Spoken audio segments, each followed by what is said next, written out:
Hi, I'm Brock, and welcome to the DIY SV Polaris channel. I've been solo sailing for the past 5 years and working on marine and automotive power systems for the past decade.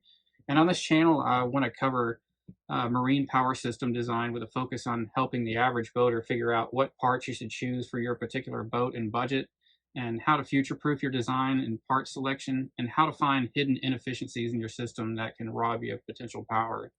We'll go over how to size your battery bank and your solar array, your charging systems based off your demands, and what types of batteries, BMS, battery monitors you might choose, and how all these systems can potentially be integrated to heighten the efficiency even further if your budget allows for it.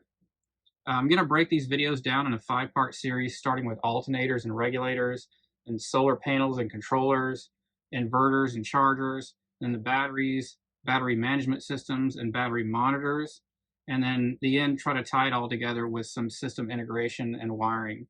And if there's any demand for me flapping my jaw at the camera, then I'll circle back around and give a more detailed view of all these items from more of an installation perspective.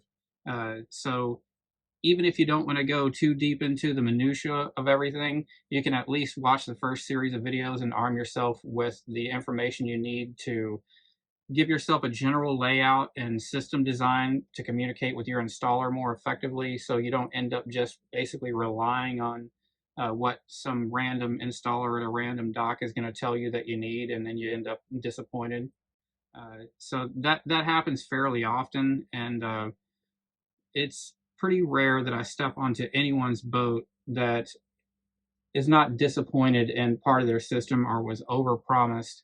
So that's about it. Look forward to me putting out a new video every week for the next 5 weeks, covering all these systems and my opinion on what you should do based on crawling around in holes of boats and RVs and cars for the last decade or more. So, yeah, hope you enjoy.